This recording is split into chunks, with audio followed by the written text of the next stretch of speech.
All right, Aaron, take us through Genesis now. Genesis chapter 1. Creation, the fall of man, flood. You skipped a chapter. Well, actually, chapter 1 and 2 is creation. Chapter 3 is fall of man. Chapter 4, just slow it down there. Fill in some between the story. Fall of man. Then Cain killed Abel. Time passes. Chapter 6, 7, 8, 9, the flood. 10, genealogy some more. Then what? Then the whole focus of the Bible changes to just one person. Who's that? Abraham. All right, tell me something about Abraham. From his father was Terah, and God called him out and told him to go to Canaan. Called him out of where? You sure that's where God called him from? Yes. Stuart, is that right? Yes.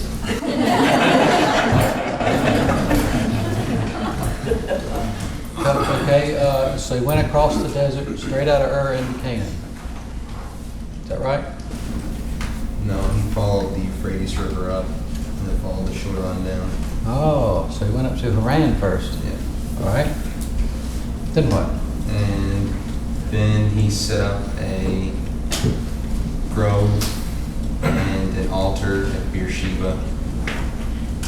At some point, yeah. And he met. Of course, that was after Isaac was born. Yeah.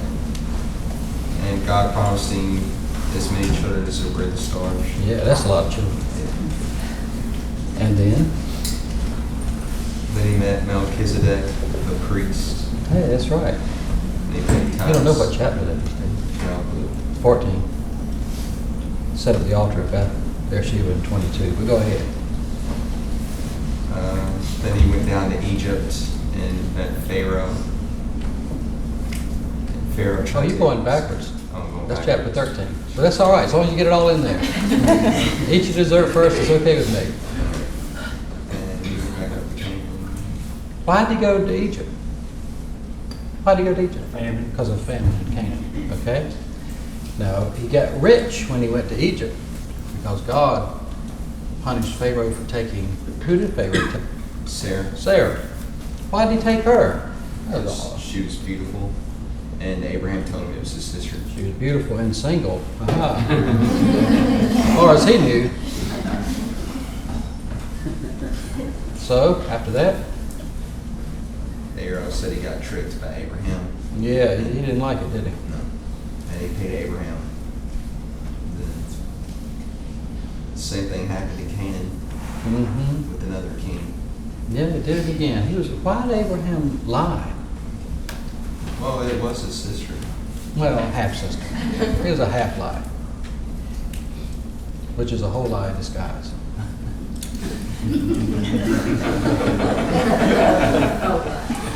Okay, then what? You're doing well. And he had Isaac at 99. Isaac was 99? No, he was the age of 9. Abraham was 99 when he had Isaac. I think he was 99 when he was circumcised, and it was the next year he had Isaac.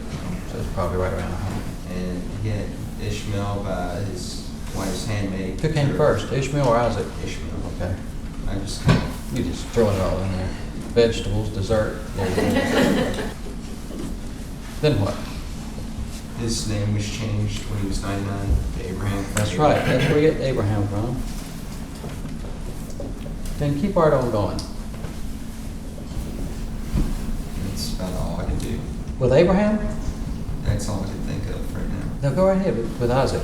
Oh, okay. And Isaac was Abraham's son. And he had 2 children, Esau and Jacob. Did he involve a woman in this? Yeah. And that was Rebecca. Mm-hmm. He got her from his uncle Laban. Oh, isn't that awful? And Esau was the oldest, but he sold his birthright to Jacob for a bowl of soup. And Jacob tricked his father by putting goat skin on his arms. Esau blessed him. Yeah, gave me the birth blessing, and no, it went along with the birthright. And of course, Esau was very happy with that, and went and hugged his brother and Tried to kill him. tried to kill him. So what did Jacob do? Jacob fled up north. Whose idea was that, by the way? His mother's. His mother's idea. Who's Laban's sister? Yeah. That's bad. And so he stayed up there and worked. He went up north to where? Laban's house in Haran. Yeah, somewhere around Haran. And he worked for his two wives, Leah and Rachel, Mm-hmm. for 14 years. Mm-hmm. And he had most of his kids in that, up in Haran. Yeah. Where'd he get all his money from, though? His cattle. Him and Laban made a deal That's right. on the cattle and the sheep. For the extra 6 years. Yeah. Okay. So total 20 years he worked up there. And then what? He came back down south and met his brother. Well, he was afraid, though. Yeah, he was afraid, but he did meet his brother. What did he do before he met his brother? He went to Penuel, Penuel in the Jabbok River. and he had his name changed after he wrestled with an angel. Yeah. His name changed from Jacob to Israel. Israel. When Esau met him, what happened? Can't remember. He hugged. They were glad to see him because Jacob had sent him a lot of presents before then, won his heart over. All right, after Jacob gets back to Canaan, what happens? There was a famine. Yeah. Well, Before that, his daughter was molested by the king of Shechem, and then two of his sons, Levi and Simeon, went in there and one killed of them. the princes, the prince of Shechem. Yeah. His name was Shechem, wasn't it? Yeah. So Simeon and Levi went in and murdered a whole city that had circumcised themselves. That was bad. That was very, very bad. God didn't like that. So after that, what happened? They moved on south, went back to their home where they came from. And then they all became jealous of Joseph because he was his I would father. say that was envy, wouldn't you? Yeah. Yeah. So then they sold him to the Midianites, and Joseph ended up in Egypt. And then he won favor in the sight of the king Pharaoh. in Egypt Yeah. because he could interpret dreams. Yeah. He became basically Pharaoh's right-hand man. That's right. And then there was a famine in Israel. In Israel, And Israel was hungry, but Yeah. there was a famine in more than just one man. there was a famine in Canaan. There you go. It's not Israel yet. But Joseph had already knew it was going to come, so they had already stored food for it in Egypt. And so his brothers came down to get food. And he kept his younger brother Benjamin father. No, he kept Simeon. Benjamin didn't come the first time. He held him hostage for Benjamin to be brought down. Wasn't the famine all over? Well, there was a famine in Canaan that, that's the main thing. That gets Joseph's brothers down to Egypt. There's a famine all over everywhere, even in Egypt. But the food had been stored, yeah. Go ahead. And so they come down there, and he reveals himself, then he eats Joseph. And then they all live in Goshen. And that's where they were for 400 years. That's the book of Genesis, isn't it? That's a good job. Good job. Pretty good, isn't it? So, Jacob dies in chapter 50, the last chapter of Genesis, and Joseph dies too, 110 years old. But he said, when God leads you all out of this land, take my bones with you. Jacob they carried back and buried in a parcel of ground in the middle of Canaan's land. But Joseph was embalmed and kept in a place somewhere in Egypt, waiting for hundreds of years to have his bones taken out of Egypt. There they go. Of course, that happened when you turn the page from Genesis to Exodus, you passed over 300 years. That's when Moses is born. Moses is born. In time, God sends him back into Egypt, from which he had fled, to lead his people out of there. And Moses does that with God's help. And they come out and make a deal with God, a covenant with God on Mount Sinai, become God's people. And God takes them eventually into Canaan's land. Moses dies and Joshua takes over. Joshua leads them into Canaan's land. When they get into Canaan's land, they divide the land into territories. How many tribes got territories inside Canaan's land? Donna, you know? How many tribes were given territories blocks of territory in inside Canaan's land? 9. You sure? Name them. Simeon, Judah. Alright. Simeon didn't. Inside Canaan. They weren't given a block of territory. Judah.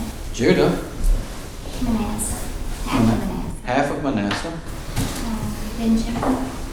Benjamin, Ephraim. Ephraim, Issachar. Zebulun. Naphtali. and Asher or something. Yeah. Asher. And at the top. And who else? Dan. Dan. Well, that's 8.5. What 2.5 tribes were over on this side, do it? It would be Manasseh The half of Manasseh, yeah. and Gad Gad, and Reuben. Reuben. That's 8.5 and 2.5. How many does that make? 11. How many tribes were there? 13. What about the other 2, Ashley? Where'd they go? Simeon had cities peppered inside of Judah, Yeah, and Levi had 48 cities. 48 cities. So 2 of the tribes were just given particular cities. That was part of their curse for murdering all those people at Shechem, Simeon and Levi. They weren't going to be given a territory. They were going to be given these particular cities. So they got that all arranged. Joshua dies, Eleazar dies, high priest after Aaron. And then comes the time of Judges when everybody just did whatever they felt was the right thing to do. They really didn't have knowledge of God. They didn't have an organized religious structure. Where was the tabernacle, Junior, when the Israelites came into Canaan? Where did they put the tabernacle of Moses? When they first put it, Yeah. Shiloh. Shiloh. But God rejected. Why? In what tribe was Shiloh, Amy? It's in Ephraim, the head of all the tribes. But God rejected Ephraim as being the head of all the tribes and had the tabernacle, the ark taken out of the tabernacle, went to war against the Philistines, and the Philistines took it. And that was a surprise to everybody, including the Philistines. They didn't think they could do that. Well, they found out that the ark wasn't a gimmick.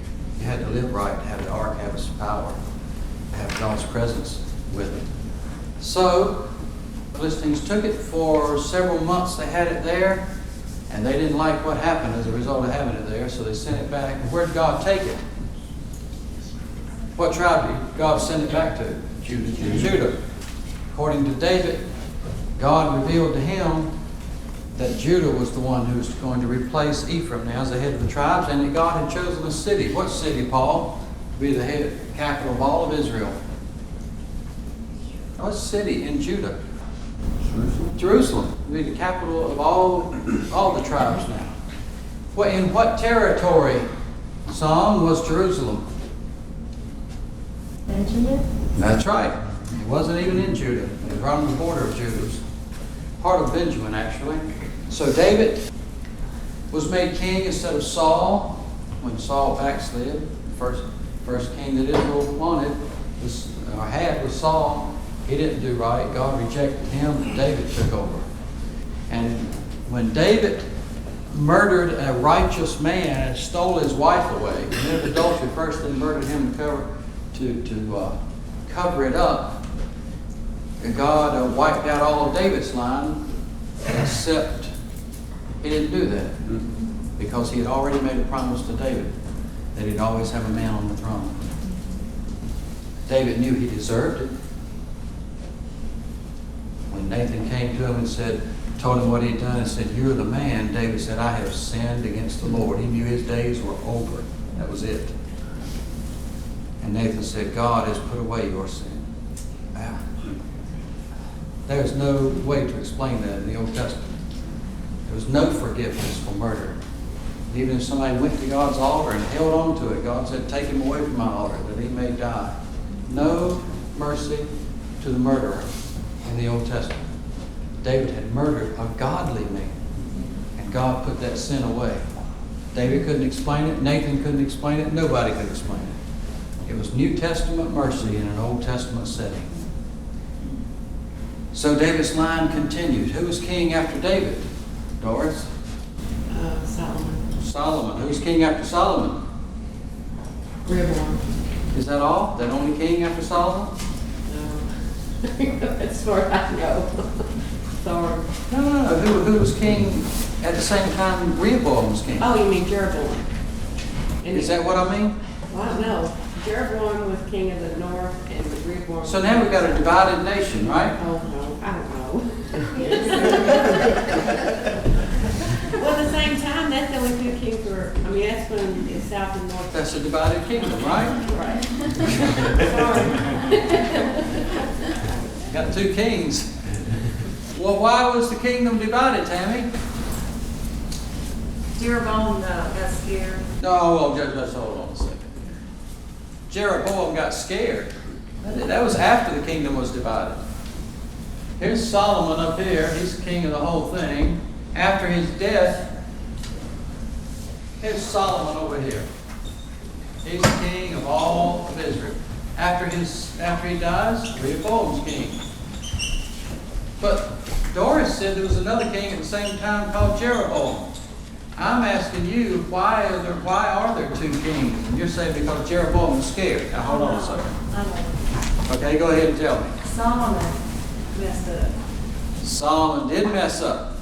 What did he mess up? He had strange gods and wives. God didn't like it. I wouldn't have either, would you? He married a lot of foreign women, and they took him away from the Lord. It's hard to believe, but it happened. So God would have, normal circumstances, would have ended the line of kings right there from David. But he'd made David a promise. You're always going to have a man on the throne. So he kept the tribe of Judah and Benjamin for Rehoboam. Took the other tribes and gave them to Jeroboam and promised Jeroboam if he would obey him and do right, he would always have a son on the throne. Now that's an incredible promise. But Jeroboam, the way Tammy said, was afraid that would not happen. So he came up with a scheme to make sure it would happen. And his scheme made sure it wouldn't. It resulted in him and his whole family being wiped out. So as we go down the line here, we have Asa, Elijah before that, 3 years. Asa, and then after Asa, well, Jeroboam was wiped out, his son wiped out, and Baasha takes his place. And then Baasha is wiped. I mean, assassinations are rampant up here. Eventually you get to, what's his name? Well, Zimri wiped out Baasha, but he wasn't 7 days. I mean, so then you get to Ahab's father. What was his name? Omri. Then you get to Omri and Ahab and Jezebel. Now Ahab is king when this guy, who's our lovable king over here? Jehoshaphat. Jehoshaphat and Ahab, very much alike. How are they alike, Gary? Well, they were afraid of people. Both of them were gullible, could be manipulated. Jezebel could manipulate Ahab to do anything. The Bible says he sold himself to do evil because of the Jezebel. Jehoshaphat had a different heart. He loved God. Ahab really didn't. He feared him a little bit, but he didn't love him. Jehoshaphat really loved God, but he was still gullible. And Ahab could manipulate Jehoshaphat. And if Ahab could manipulate Jehoshaphat, and Jezebel could manipulate Ahab, then Jezebel could manipulate Jehoshaphat through Ahab. And she did. It's hard to believe that she would not have been involved in the marriage, the political marriage of Jehoram, and what's this woman's name? Athaliah. Ahab's daughter. A political marriage to make sure there's peace. Don't you just hate the phrase, making peace? Jesus has already made the peace. The only way to have that is to walk in his ways. Athaliah and Jehoram now, all one big happy family. There's just one person, one being that's not carried away with all this happiness. And it's the only one that counts. It's called God. Evil. Jehoshaphat dies, and Jehoram, with Jezebel's influence, murders all his brothers. all of them. Wipes out all of Jehoshaphat's sons. That's awful. Now Jehoram and Athaliah are ruling in the south. Jehoram is such a rotten guy, God just strikes him. It looked like cancer. His stomach eventually just fell out on the floor and died. And the people hated him so bad they wouldn't even bury him with the rest of the kings. Awful man. His son Ahaziah gets to be king. Now, over here, Ahab has had a son named Ahaziah also. The family names are, they're so close, their family names are alike. Ahaziah falls through a window, a lattice, and he dies, accident. And he has a son, or brother, named Jehoram. So skip from Ahab to Jehoram. So there was a time, a couple of years, when you had two kings named Jehoram. Both of them also had two nicknames, Joram. And if you're not careful, you get really confused during this part of reading the Old Testament. So, but at the time we're going to talk about now, we got Jehoram and Ahaziah were kings. They go together to Ramoth Gilead to fight the Syrians to take back that city of refuge. By the way, Tom, what are the cities of refuge? Ramoth Gilead, one of them. I know, but what are they for? Oh. It's You got Bezer down here, Ramoth Gilead and Golan in this area. What's that one there? Kedesh? It's not Kadesh, it's Kedesh. Kadesh is way down there. Shechem and Hebron. 6 cities of refuge. What are they for? If someone accidentally killed someone, they could flee to the refuge city and take refuge from the next of kin. And they had to stay there till the high priest. And they would be judged. And if they were found innocent Of murder. But they had to stay within the refuge city until the high priest died. Right. So the cities of refuge were important for people who had an accident, killed somebody. But anyway, one of them, Ramoth Gilead, had been taken by the Syrians to the northeast. They were always fighting around that area. The Syrians always hated Israel. Always. Still do. Still Israel's mortal enemy. Ahaziah and Joram go to Ramoth Gilead to take it back from the Syrians, and Jehoram's wounded. He returns across the Jordan River to Jezreel to be healed of his wounds. Ahaziah comes to visit him. Well, at that same time, God has chosen a man named Jehu to wipe out Omri's line. Of course, Jezebel lives a little longer. Jehu goes to do God's will, and he kills this man as well as this man, and then wipes out all of Ahab's descendants. So we start a new kingly line here. When this man's dead, of course his father's already dead, Jehoshaphat, they're all dead. Athaliah seizes control of everything in Judah, murders every relative of David she can find, all the royal seed, and she succeeds. Well, we don't want to deal with exceptions. We want to deal with the rule. Well, yeah, there was one little baby. And a wonderful high priest named Jehoiada had a wife who seemed to be also wonderful, Ahaziah's sister. What was her name? Jehoshaphat. They rescue a little baby named Joash. Hide him in the temple for 6 years till he's 7 years old. Bring him out and make him king. And of course that means that woman is gone. Jehu's already wiped out Jezebel. Jehu's goes down 4 generations. So his family is going on in the north while this is happening in the south. Joash is a child when he begins to be king. Jehoiada has to teach him everything that's right, because he's been teaching him while he's in the temple, so he makes sure he was taught. As he begins to grow, he teaches him the right things of the law, and he also, when he gets of age, picks women for his wives, which is not a bad idea. Parents would pick so much better husbands and wives than kids could pick, especially in a time when lust eats up a whole generation. Parents would do such a better job. And that's what Jehoiada did for Joash. Picked some godly women to be his wife. And Jehoiada was already an old man.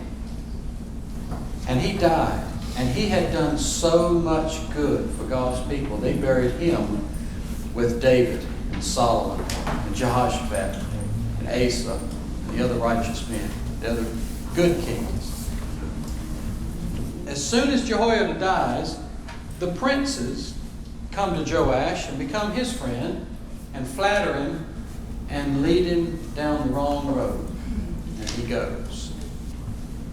When he starts doing evil things, Jehoiada's son, who was a priest, and as a matter of fact, all of his sons were priests, but one in particular named Zechariah, prophesied that God was going to punish Joash for abandoning the faith that he was taught. Joash, by this time, has become very proud, stuck on himself. And so he and his prince friends decide to murder Zechariah. And that's how he shows gratitude for being rescued from that bloodbath by Jehoiada and his wife Jehoshaphat. They stoned Zechariah to death right in front of God's temple, between the temple and the altar. It was such a horrific crime in heaven that 800 years later, when Jesus is on earth, he talks about it. What a horrible crime it was. Joash dies young. He should have lived longer. God just couldn't stomach him. He had a son named Amaziah. Now, Amaziah was a pretty good fellow. I mean, he came from a good mother, a good home. He knew Jehoiada. Jehoiada would have been a very old man at that time, but he'd been alive at the same time. So he did pretty well. God gave him some victories.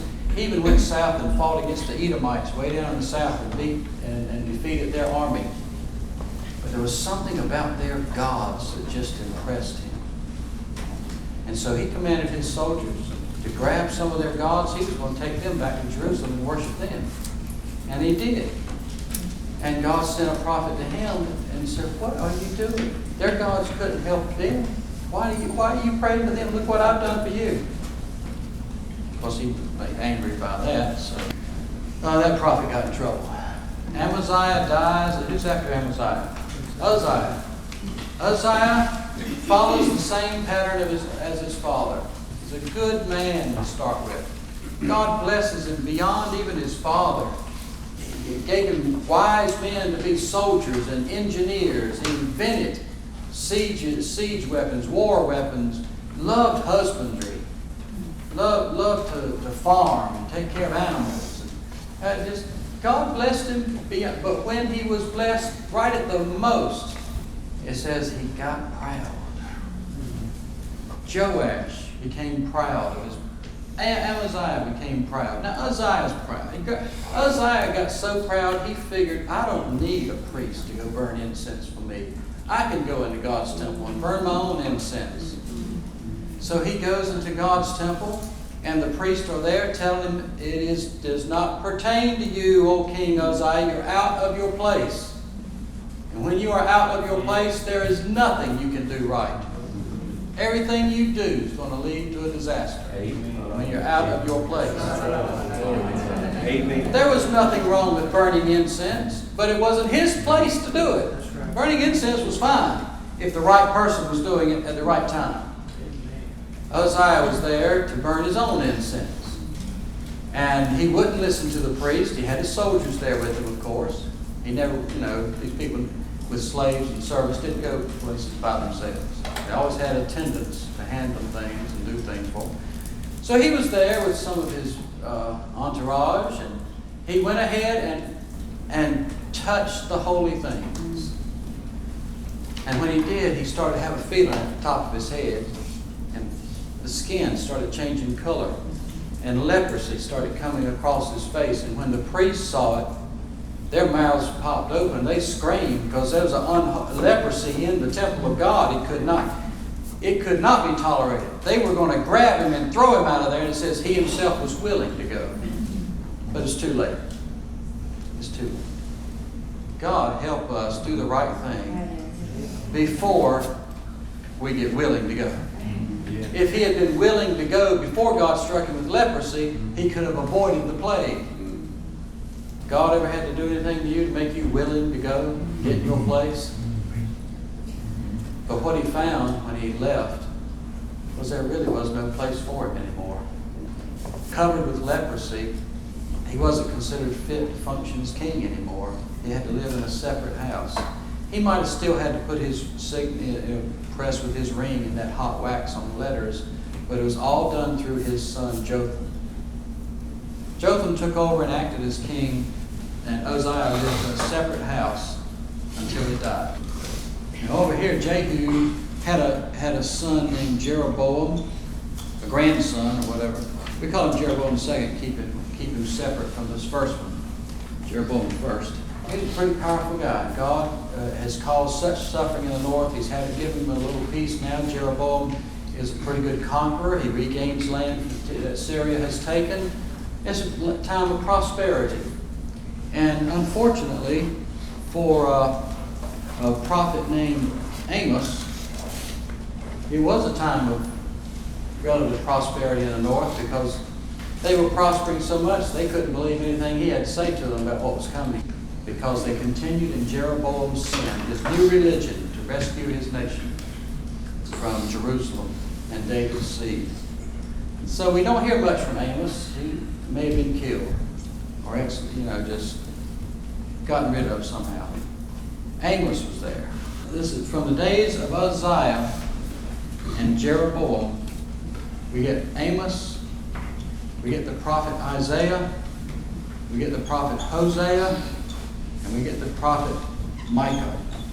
All of them come during this time because this nation in the north doesn't have but a few decades left before the hammer is going to fall permanently, forever. You've heard that lost 10 tribes stuff, where they were carried off and never recovered, never came back. After Jeroboam, there were, a few more kings, but all killing each other. None of them amounted to a hill of beans. After Jeroboam II, I think his son was the one that was assassinated, Zechariah or something like that, or whatever. Anyway, this is the end of Jehu's line, and then you just have a few nobodies. Because the north was dominated by foreign nations after that, so weak. So what goes on in the north here is really insignificant. All the focus is here, especially after, now Hezekiah comes after Jotham. Jotham's a pretty good guy, stayed steady. In the 9th year, I think it was, of Hezekiah, or early in his reign, this whole nation here is gone. Just hauled off like trash to a dump yard somewhere in Mesopotamia. So we don't even have to deal with these people anymore. Now, Isaiah was sent by God, Hosea, Micah, Amos, all of them to warn these people that it was coming, but they didn't listen. On this, you got Jotham and you got Ahaz. Oh, Ahaz. Oh, yeah, I forgot about him. Ahaz was a rotten guy from the beginning. Have we read about his story? No. Read about him yet? 2 Chronicles 28. 2 Chronicles 27 tells about Jotham, but Jotham never did anything really significant. So we just have a little short 9-verse chapter about Jotham, and then it goes on to Ahaz. There's a lot in the Bible about Ahaz if you take 1st or 2nd Kings and 2nd Chronicles together. Ahaz was only 20 years old when he began to reign. He reigned 16 years. He didn't do that which was right in the sight of the Lord, like David his father, for he walked in the ways of the kings of Israel. What was the way of the king of Israel? Sin of Jeroboam. Heathen influences, heathen marriages, political marriages. And made also molten images for Baals. Baalim, that's plural for Baal. He burned incense in the valley of the son of Hinnom. The valley of the son of Hinnom is at the southern end of Jerusalem. The valley of the sons of Hinnom is in Judah. You could probably somewhere there right on the south side of Jerusalem, in the valley of the son of Hinnom, you could have 1 foot in Benjamin and 1 foot in Judah. That was the dividing line bottom of that hill. And that's where he burned incense. And it was also like the trash dump, it seemed like, for the city. Garbage dump. A lot of bad things went on down there, especially burning up children to one of the gods. And he burnt his children in the fire after the abominations of the heathen whom the Lord had cast out before the children of Israel. So he lived like the Canaanites lived. He sacrificed also and burned incense in the high places and on the hills and under every green tree. So, as a result of that, the Lord his God delivered him into the hand of the king of Syria. And they smote him and carried away a bunch of people out of Judah captive and brought them to Damascus. And he was also delivered into the hand of the king of Israel. Israel and Syria were working together against Ahaz. Let me show you something. Hold your place there and look over in Isaiah. This is one little episode that's not told about here in 2 Chronicles. Chapter 7 in Isaiah, verse 1. It came to pass in the days of Ahaz, the son of Jotham, the son of Uzziah, king of Judah, that Rezin, the king of Syria, and Pekah, that was the king in the north in Israel at that time, Rezin, the king of Syria, and Pekah, the son of Remaliah, king of Israel, went up toward Jerusalem to war against it, but they couldn't prevail against it. They couldn't wipe out that kingly line down there. When it was told the house of David, saying, Syria has made an alliance with Ephraim, that's Israel, and his heart was moved, and the heart of his people as the trees of the wood are moved with the wind. How are we going to defeat a combined army of Israelites in the north and Syria? That was terrifying to them to think of it. Then said the Lord unto Isaiah, Go forth now to meet Ahaz, and take Shear-Jashub thy son, at the end of the conduit and the upper pool and the highway of the fuller's field, and say unto him, Listen now, and be quiet. Don't be afraid, and don't be faint-hearted, for the two tails of these smoking firebrands, the fierce anger of Rezin, the Syria, the son, and Pekah, the son of Remaliah. Because Syria, Ephraim, and the son of Remaliah have taken evil counsel against you. Now, that's the prophet of God talking to a wicked king. And he's saying, don't worry. I'm going to take care of you. Can you imagine? He just couldn't endure happiness, could he? Could be holy. But God was going to take care of him because of David, his father's sake. He said, now they've decided to do something. I'm going to tell you about it. Ahaz didn't know about this. Ambassadors didn't know about this. This was new information from God to Ahaz concerning the agreement between the king of Israel and the king of Syria. This is what they've decided to do. They have said, let's go up against Judah and vex it, and let's make a breach in it, break through, and let's set a king in the midst of it. And the one they want to set is a son of Tabiel. We don't know anything about Tabiel, but whoever he was, that's who those two kings in the north had decided was going to be king in the south, in Judah. Thus saith the Lord God, it's not going to happen. That's just talk.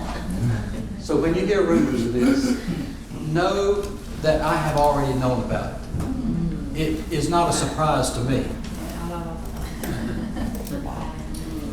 Glory to God. Is God good or what? Praise God. For the head of Syria is Damascus, and the head of Damascus is Rezin, their king. And within 65 years, Ephraim is going to be broken and won't even exist as a people anymore. Wow. The head of Ephraim is Samaria, and the head of Samaria is Remaliah's son. Now listen, Ahaz, if you don't believe, you're not going to be established. Moreover, the Lord spoke again to Ahaz and said, Ask a sign of the Lord thy God. Ask it in the depth of the sea or the height of heaven. And Ahaz didn't have enough faith to ask God for a sign that this was going to be true. Later, when Isaiah would go to Hezekiah and tell him he was going to be healed, he said, What sign will the Lord give me?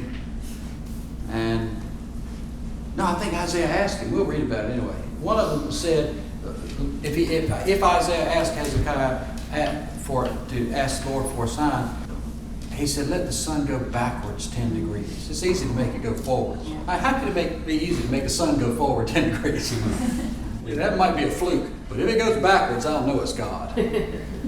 Ahaz didn't ask for a sign not because he was so noble. He just didn't have faith. It was God telling him, ask me a sign, I'll show you. That's what Abraham asked for. God, give me a sign that I know that I'll inherit this land. He didn't get upset. Say, what do you want a sign for? Don't you believe me? No. He gave him a sign. Glory to God. God is good and patient. Ahaz refused. But he tried to cover up his unbelief by saying, I am not going to tempt the Lord. I'm above that. And Isaiah and the Lord didn't like that. John, Huh? he was talking about us being established the other night. That's You right. gotta believe God. You have to believe God to be established. That's right. And sometimes God will help us. He'll help us believe. Yes. I remember the first time I ever flew on an airplane. It was to come out here to teach the Old Testament class. I was a little nervous. I've done that before. And I guess in my heart I was wanting a sign. And it was part of the Old Testament class where we were going through the tabernacle of Moses. And we were studying in particular the details of that tabernacle on that trip. And I was studying it. And I noticed that there were good clumps of almonds made of gold on that lampstand, on the arms of the lampstand, good clumps of almonds. And here came the stewardess coming by and gave me a pack of almonds. I laughed. This plane ain't going nowhere but Louisville.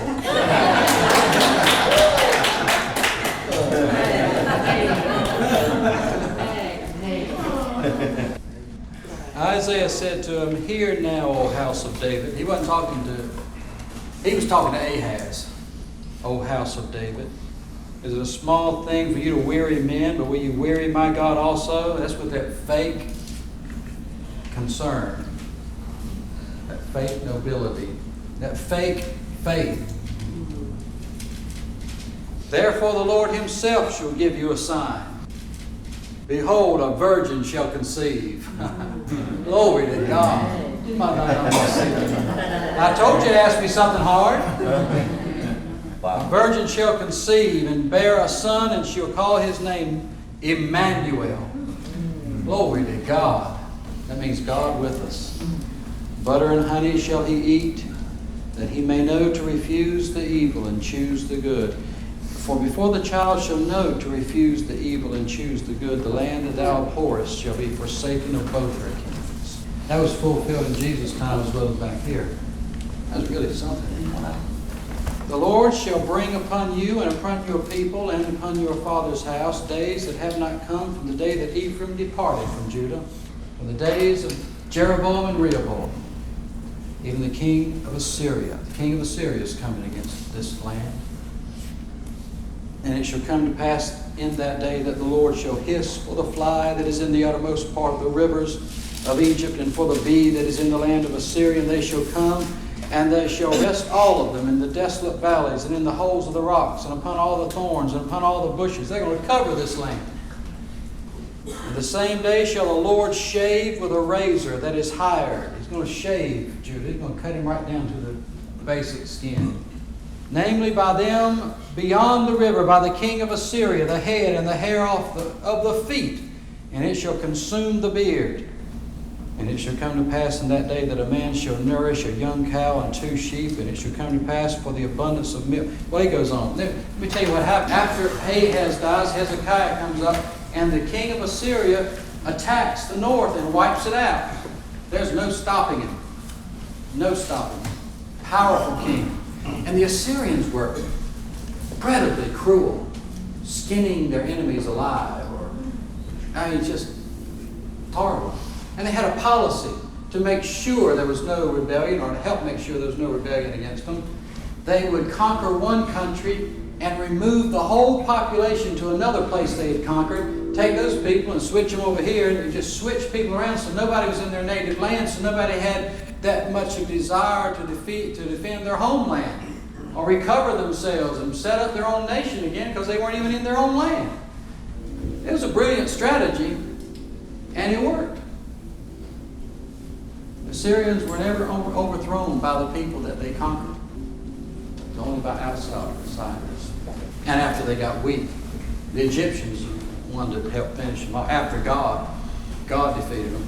But as far as being shaved so close down to the skin, Hosea, at the same time, Hosea is prophesying that the king of Assyria is like a flood. It's going to cover the land. It's going to take Judah by the throat.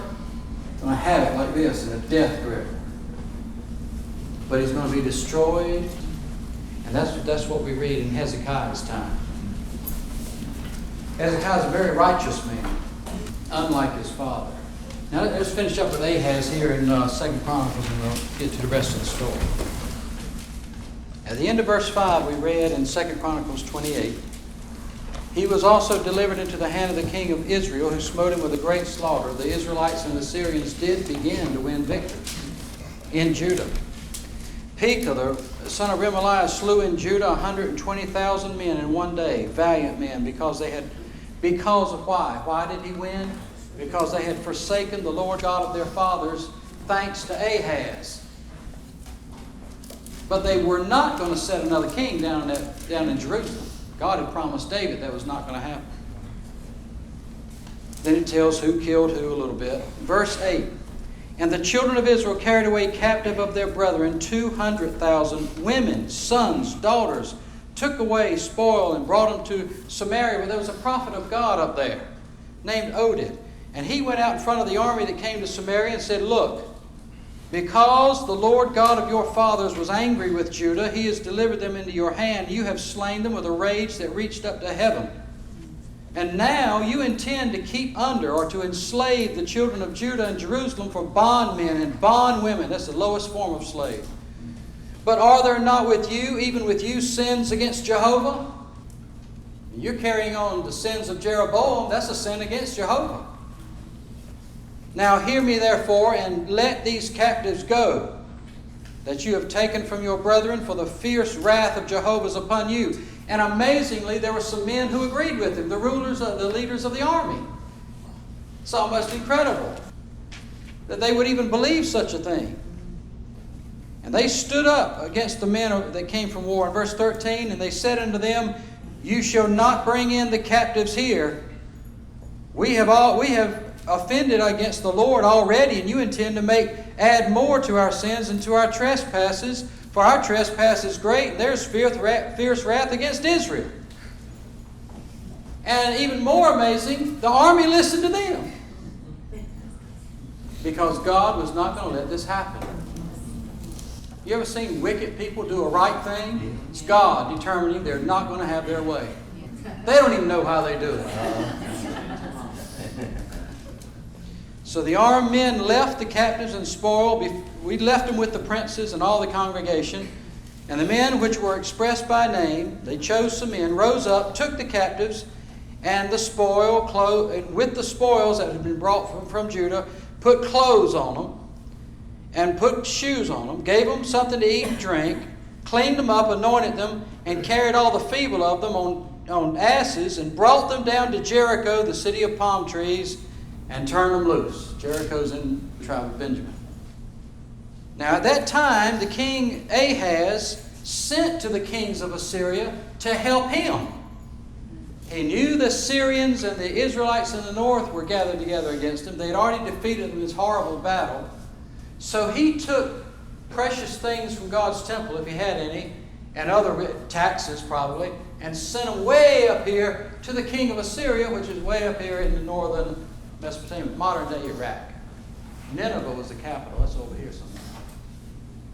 And tried to buy a covenant with him, help him out against the Syrians and against the Israelites. Because the Edomites came and had attacked Judah, the Philistines had come and taken cities away. He was in a bad shape. the Syrians, the Israelites, everybody around him was attacking him. And instead of repenting, he tried to buy friends. For the Lord brought Judah low because of Ahaz, king of Israel. And he made Judah naked and Ahaz did. Ahaz made Judah naked and transgressed sore against the Lord. So here's the king of Assyria now. Has received all this small fortune, maybe a large fortune, from Ahaz. Tiglath-Pileser, king of Syria, came to him and distressed him and strengthened him not. So he didn't help him. He made it worse. So Ahaz had given up all that money for nothing. For Ahaz took away a portion out of the house of the Lord and out of the house of the king and of the princes and gave it to the king of Assyria, but he didn't help him. He just took the money. And in the time of his distress did he trespass yet more against the Lord. This is that King Ahaz. In other words, he burned up more of his children. He offered up more sacrifices to Baal. He worshipped the other gods more earnestly, more often, instead of stopping all of it and repenting and turning to God so that it would stop. That's a heart that's really hard. When things go bad, they get worse. They don't understand the judgment of God and the love of God, trying to stop them from self-destruction. For he sacrificed unto the gods of Damascus. Why would he do that? The Syrians were his enemies. Why would he sacrifice to their gods? Because they were winning wars. He wanted to win. If they worship those gods and they won, why can't he worship them so that he can win? That's the thinking of a blind man. And he said, because the gods of the kings of Syria helped them, therefore I will sacrifice to them that they may help me. But they were the ruin of him and all Israel. And Ahaz gathered together the vessels of the house of God, that's the golden vessels, and cut in pieces the vessels of the house of God, and nailed shut the doors of the house of the Lord, and made altars in every corner of Jerusalem. He thought the problem was everybody in Jerusalem was not worshiping the gods. He probably was told that by one of the priests of those other gods. Not enough sacrifices being made. And it was just a way for that priest to make more money, because they always got a part of the sacrifices. So he put an altar at every corner in the whole city of Jerusalem. Nailed shut God's temple. God had done me no good. Done me no good at all, so why should I even worship him? Let's nail that thing shut. Let's get the gold out of there and nail it shut. And in every single or separate or several city of Judah, he made high places, plural, to burn incense unto other gods and provoke to anger the Lord God of his fathers. Now the rest of his acts and of all his ways, first and last, behold, they are written in the book of the kings of Judah and Israel. And Ahaz slept with his fathers, and they buried him in the city in Jerusalem, but not with the kings. He wasn't worthy. And Hezekiah his son reigned in his stead.